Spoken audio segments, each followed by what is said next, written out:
So how can voters know that you don't have any foreign conflict of interest? I have many bank accounts, and they're all listed, and they're all over the place. I mean, I was a businessman doing business. The bank account you're referring to, which is everybody knows about it, it's listed. The bank account was in 2013. That's when it was. It was opened it was closed in 2015, I believe. And then I decided, because I was thinking about doing a deal in China like millions of other people. I was thinking about it, and I decided I'm not going to do it. Didn't like it. I decided not to do it. Had an account open, and I closed it. Okay.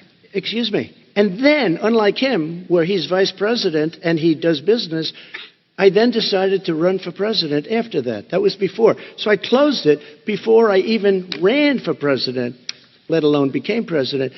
Big difference. He is the vice president of the United States, and his son, his brother, and his other brother are getting rich. They're like a vacuum cleaner. They're sucking up money every President Trump, place thank he you. goes. We do need to move on. I do want to ask you, Vice President Biden, about China. Let's talk about China more broadly.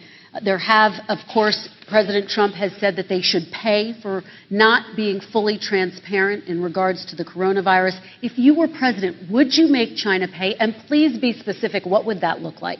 What I'd make China do is play by the international rules, not like he has done. He has caused the deficit of China to go up, not down, with China, up, not down. We are making sure that in order to do business in China, you have to give all your intellectual property. You have to have a partner in China. It's 51%.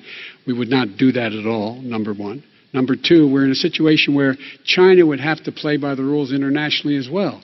When I met with Xi, when I was still vice president, he said we're setting up air identification zones in the South China Sea. You can't fly through them. I said we're going to fly through them. We just flew B-52, B-1 bombers through it. We're not going to pay attention. They have to play by the rules. And what's he do?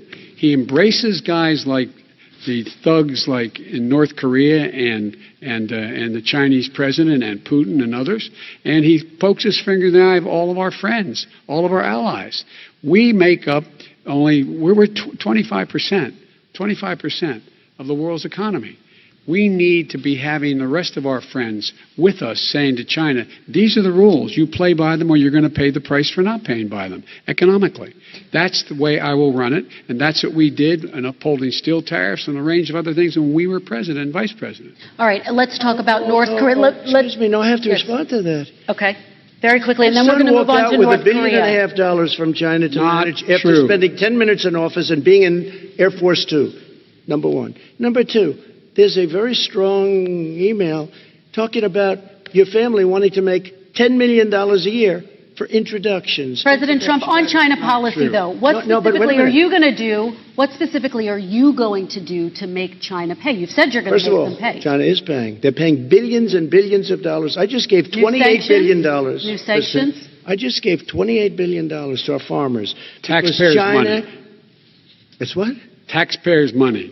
Didn't come from China. You know the taxpayer it's called China. China paid $28 billion, and you know what they did to pay it, Joe?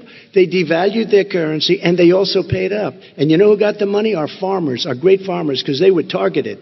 You never charged them anything. Also, I charged them 25% on dumped steel because they were killing our steel industry. We were not going to have a steel industry. Okay. And now we have a steel industry. Okay, Vice President Biden, your response, please. My response is, look, this isn't about, there's a reason why he's bringing up all this malarkey. There's a reason for it. He doesn't want to talk about the substantive issues. It's not about his family and my family. It's about your family. And your family's hurting badly. If you're making if you're a middle-class family, you're getting hurt badly right now. You're sitting at the kitchen table this morning deciding, well, we can't get new tires, they're bald because we have to wait another month or so. Or are we going to be able to pay the mortgage? Or who's going to tell her she can't go back to community college? They're the decisions you're making in the middle-class families like I grew up in Scranton and Claymont. They're in trouble. We should be talking about your families, but that's the last thing he wants to talk about. I want to talk about North Korea. I do want to turn to 10 seconds, Mr. President. That's 10 seconds. A typical political statement. Let's get off this China thing, and then he looks, the family, around the table, everything. Just a typical politician when I see that. Let's talk about